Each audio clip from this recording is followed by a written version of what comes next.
Bismillahirrahmanirrahim. Assalamualaikum warahmatullahi wabarakatuh. Syukur alhamdulillah kita bisa berjumpa lagi di channel ini. Sholawat dan salam semoga selalu tercurahkan kepada junjungan kita Nabi besar Muhammad sallallahu alaihi wasallam. Allahumma sholli ala sayyidina Muhammad wa ala ali sayyidina Muhammad.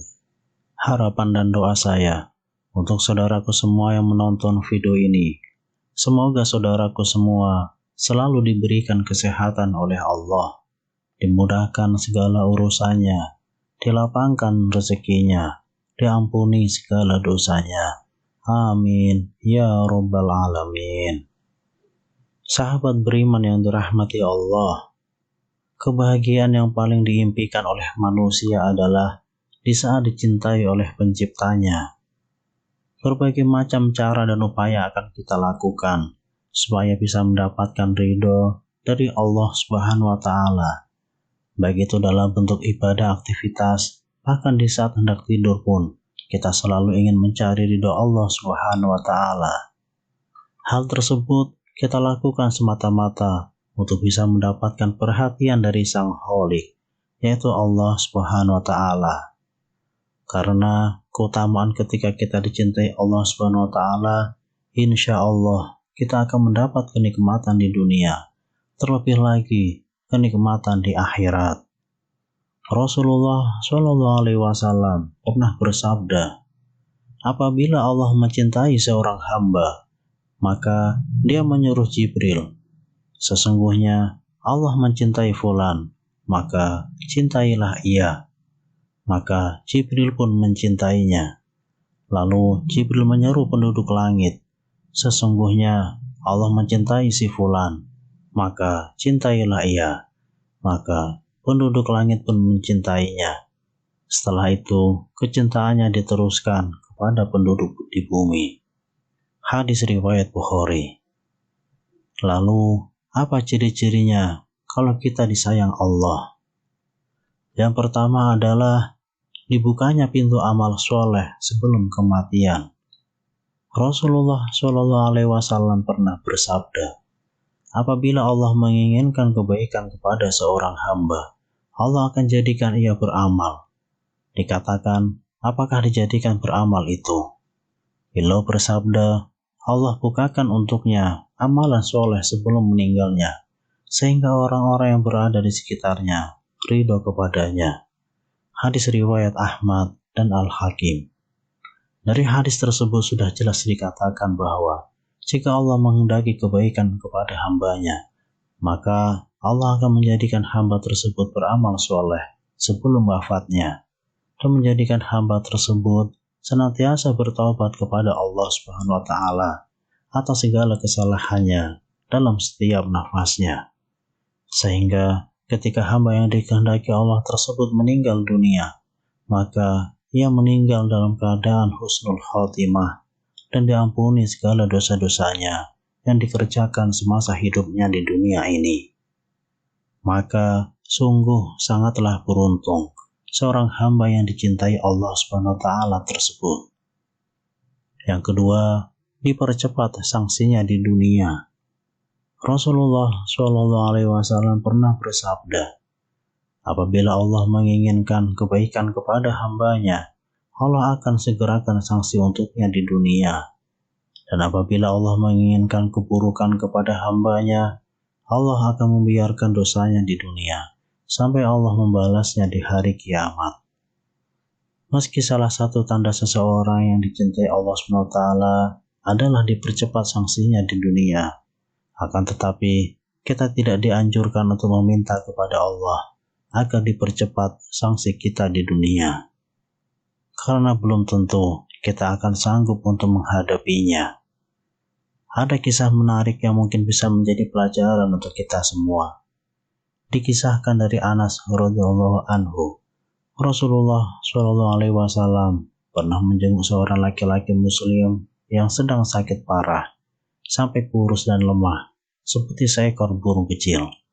Kemudian Rasulullah Shallallahu Alaihi Wasallam bertanya kepadanya, apakah kamu pernah berdoa ataupun memohon sesuatu kepada Allah? Sahabat tersebut menjawab, "Iya, saya pernah berdoa. Ya Allah, ya Tuhanku, apa yang akan Engkau siksakan kepadaku di akhirat kelak? Maka segerakanlah siksa tersebut di dunia." Mendengar pengakuan itu, Rasulullah Shallallahu Alaihi Wasallam pun berkata, "Subhanallah, mengapa kamu berdoa seperti itu? Tentu kamu tidak akan tahan. Mengapa kamu tidak berdoa? Ya Allah, berilah kami kebaikan di dunia dan kebaikan di akhirat, serta peliharalah kami dari siksa neraka." Lalu Rasulullah Shallallahu Alaihi Wasallam berdoa kepada Allah untuk sahabat tersebut, dan akhirnya Allah pun menyembuhkannya. Hadis riwayat Muslim. Sahabat beriman yang dirahmati Allah, mungkin dari kisah tersebut kita sudah ada sedikit gambaran bahwasanya siksa akhirat sangatlah berat. Untuk itu, kita tidak dianjurkan untuk meminta sanksi siksaan tersebut semasa kita masih hidup di dunia. Akan tetapi, kita sangat dianjurkan untuk terus dan selalu berdoa, memohon ampunan kepada Allah Subhanahu wa Ta'ala, supaya diberikan kebaikan di dunia maupun kebaikan di akhirat. Dan semoga kita semua bisa dijauhkan oleh Allah Subhanahu wa Ta'ala dari siksaan api neraka. Amin ya Rabbal Alamin. Yang ketiga, difaqihkan dalam urusan agama. Rasulullah Shallallahu Alaihi Wasallam pernah bersabda, "Barang siapa yang Allah inginkan kebaikan kepadanya, Allah akan faqihkan ia dalam agama." Hadis riwayat Bukhari dan Muslim. Yang dimaksud difaqihkan adalah pemahaman yang Allah SWT berikan kepada seorang hamba, sehingga ia mendapat pemahaman yang lurus terhadap Al-Quran dan hadis, di mana kefaqihan ini bersumber dari kepeningan hati dan dari akidah yang sahih. Karena saat hati dipenuhi dengan hawa nafsu, maka orang tersebut tidak akan dapat memahami Al-Quran dan hadis dengan benar.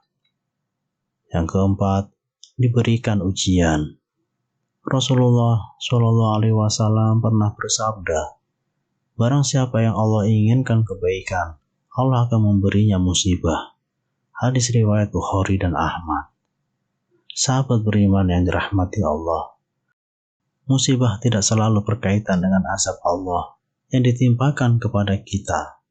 Akan tetapi, musibah sebetulnya adalah ujian bagi seorang hamba untuk menguji tingkat ketakwaan kita kepada Allah Subhanahu wa Ta'ala.